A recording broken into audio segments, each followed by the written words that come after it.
Olá pessoal, boa tarde. Está começando o Bate-Papo Esportivo aqui na tela da sua TV Horizonte. Um programa que fala tudo sobre futebol, com muita informação, opinião, debate, com a linguagem que o torcedor gosta. E vamos aos destaques do programa de hoje. Atlético vence Cruzeiro e reverte a vantagem na final do Mineiro. Cruzeiro vira a chave e se prepara agora para a Libertadores. Atlético tem jogo decisivo no meio da semana pela Copa do Brasil. Isso e muito mais agora no Bate-Papo Esportivo.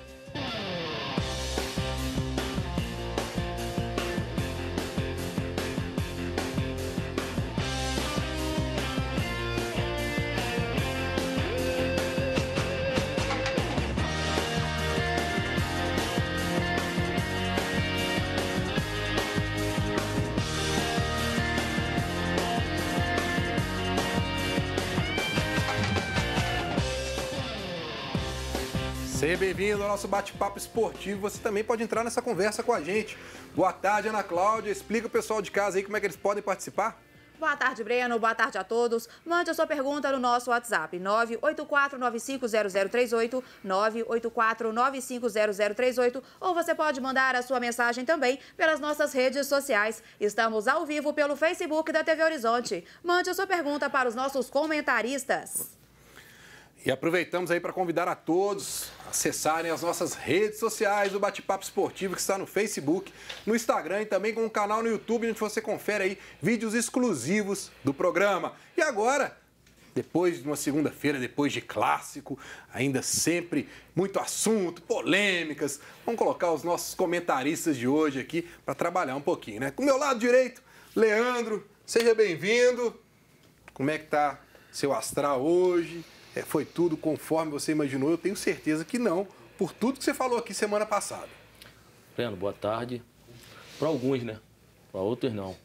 Esse é o meu caso hoje. Chateado, triste, mas é o futebol. Entendeu? Leandro, esse programa tá traído demais, né? Enquanto você tá falando aqui, o nosso amigo Hudson ali, na câmera, tá rindo. Tá rindo, tá lá, sorridente. Acho que ele já entregou qual que é o time dele lá. Tá rindo, tá rindo. Enquanto isso, do outro lado, nosso amigo Bruninho, que é câmera também, tá triste. Tá com a cara muito boa, não. Né? Então a gente já começa a sentir que nos bastidores do programa, o clássico também cria um impacto. O nosso diretor hoje, Bandeira, nem aparecer aqui, apareceu. Porque sexta-feira ele invadiu aqui o estúdio, falando que o Cruzeiro ia ganhar, enfim. E do seu lado aqui na sua frente, quando você está falando, nosso capitão Paulo Roberto Prestes estava rindo. E aí, Paulo, que sorriso foi esse quando o Leandro estava comentando? Eu quero que o Bandeira venha aqui. Bandeira, vem para cá. Vem, tenha coragem hoje. Eu acho que foi... Não, falando sério agora, boa tarde a todos. Foi um resultado surpreendente para todos, óbvio.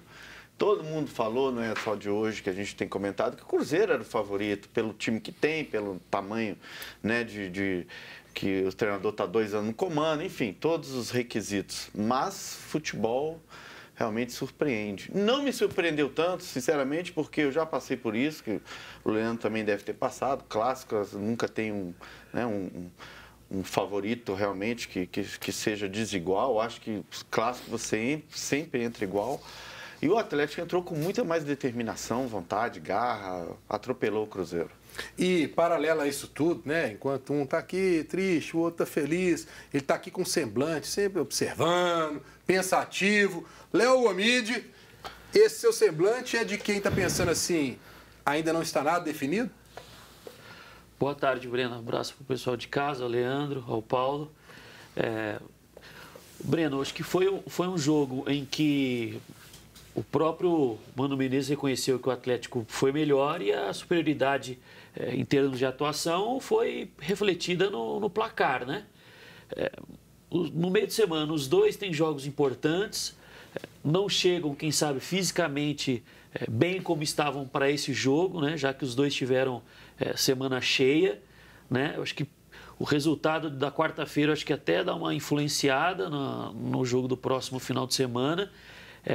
E eu acho que não dá para cravar como o Atlético campeão, não, né? O Cruzeiro tem uma boa equipe, não fez um bom jogo.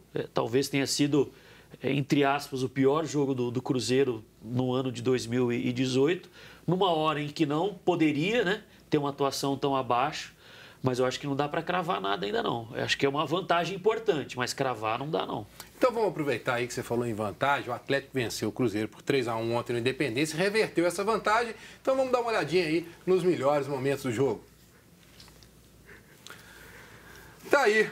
Paulo, você imaginava que o Atlético ia entrar como entrou? Porque o Atlético desde o começo buscou o gol, né? Claro, o Cruzeiro também teve algumas chances, mas o Atlético demonstrou um domínio no meio de campo, principalmente, que fez com que o Cruzeiro desse uma recuada, né? Exatamente. Eu acho que o Atlético entrou em campo, né? Principalmente depois daquela parada técnica, né? O Atlético voltou muito melhor, superior e decidido a fazer os gols, né? Aí logo o primeiro gol, que eu acho que foi uma falha coletiva aí do Cruzeiro, inclusive do Fábio, porque a bola é alçada dentro da área pequena. O Fábio tinha que sair nessa bola. Ao contrário do que muita gente fala aí. E o Atlético soube se impor, cara. O Atlético, nos 12 minutos, fez os 3 gols.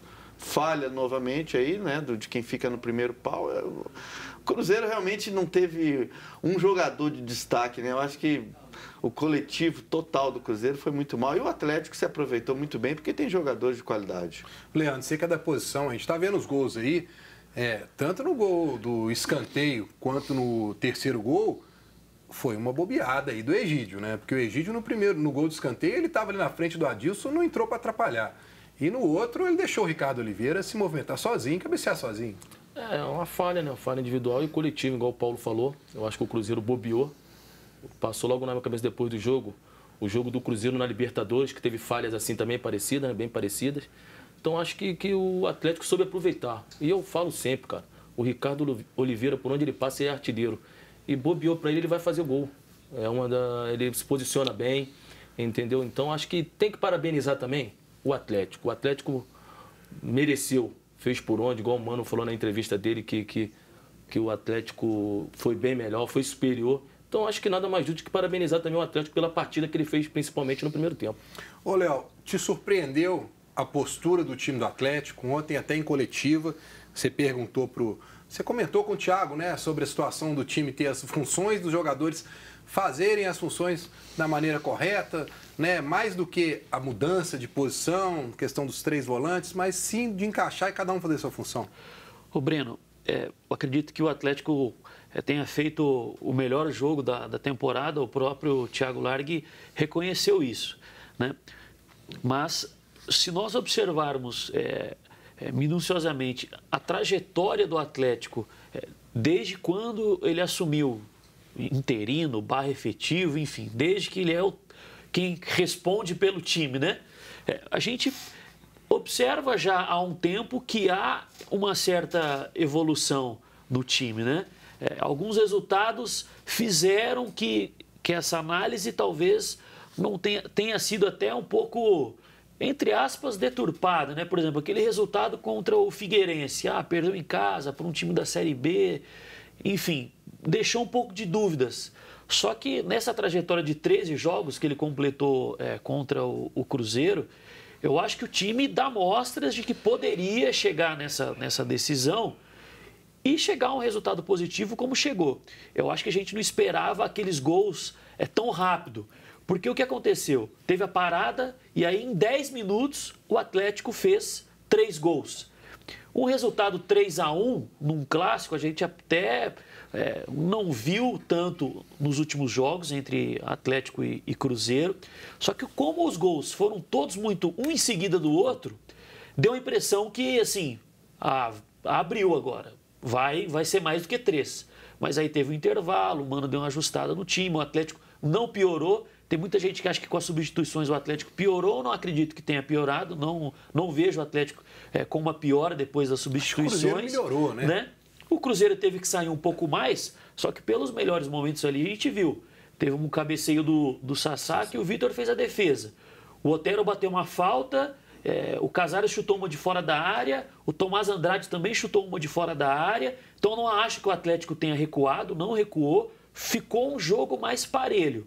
Só que eu acho que a evolução que ele vinha implementando, fazendo com que o time apresentasse, eu acho que, entre aspas, culminou aí agora nessa decisão. Mas acho que ainda não tem nada garantido. Agora, Leandro, a gente ficava na expectativa do time do Cruzeiro conseguir ter o maior domínio no meio de campo, claro, por ter essa vantagem e ter um time mais técnico no meio de campo ali, mas o que a gente viu não foi isso no jogo de ontem, né? A gente viu o Atlético ter um maior volume de jogo, principalmente ali no meio. O que você acha que aconteceu? Porque a gente não viu o Henrique, Cabral, Thiago Neves, jogadores que a gente está acostumado a ver apresentarem um grande futebol, ontem passaram desapercebidos. Abaixo. O meio-campo não funcionou, meio-campo do Cruzeiro. O Adilson, acho que para mim, dominou o meio-campo todo. Jogou demais. Então, acho que o Cruzeiro perdeu muito no meio-campo. Abaixo, como você falou, o Henrique, o Cabral mal, Thiago Neves, o time errando muito passe. Cruzeiro que não é de errar muito passe, errando muito passe. E, inclusive, que eu ontem estava analisando, o poder defensivo do Atlético todo de cartões. Ninguém forçava. O Cruzeiro jogando muito pelo lado esquerdo, do lado do Patrick, né, defensivamente, no primeiro tempo, principalmente no primeiro tempo. O Fábio Santos, que é uma peça fundamental para o Atlético, tinha que forçar ali, o Robinho forçaria para tomar um terceiro cartão, suspenso, pô, com toda a dificuldade, o Fábio Santos não joga, quem ia jogar? Então, já pensando já no segundo jogo. Então, o Cruzeiro não forçou muito, entendeu? Indo para cima, sofrer falta, os jogadores tudo pendurado. Então, acho que o Cruzeiro deixou a desejar isso, principalmente no meio-campo que o Adilson dominou. Eu acho que um dos pontos também que vale a gente destacar, que vai até um pouco ao encontro que está falando o Leandro, no primeiro clássico da fase classificatória, o Raniel teve muito mais destaque, né, do que nesse segundo jogo. Como o Atlético também conseguiu neutralizar ali, quando ele sai da área para fazer o trabalho de pivô, até na movimentação, como a marcação já melhorou também nesse quesito, porque ele foi um jogador que não teve atuações como teve, por exemplo, contra o Tupi. Foi decisivo. E nós vamos falar isso no transcorrer do programa, nós temos mais 2 blocos, vamos falar só sobre Atlético e Cruzeiro, principalmente porque ontem nas redes sociais a torcida do Cruzeiro já começou a questionar o Raniel pela entrada do Sassá. Nós vamos falar aqui no segundo bloco sobre essa situação, mas agora tem um recado aí para você. Vamos falar de mercado de trabalho. Você conhece o segmento de vendas à distância? É um dos setores que mais crescem no Brasil e atualmente representa uma das melhores oportunidades de trabalho para os jovens que buscam seu primeiro emprego. A Mundial é uma das empresas líderes nesse segmento e tem um time ágil e competente, porque investe muito na formação das pessoas. Quem trabalha na Mundial tem remuneração justa, horários flexíveis, treinamentos contínuos e muitas chances de crescimento profissional. E aí? Está a fim de correr atrás de crescer na vida? Então a Mundial é para você. Acesse o mundiale.com.br e cadastre o seu currículo. Nós vamos para um rápido intervalo e voltamos falando tudo sobre o clássico de ontem no Independência. Não sai daí.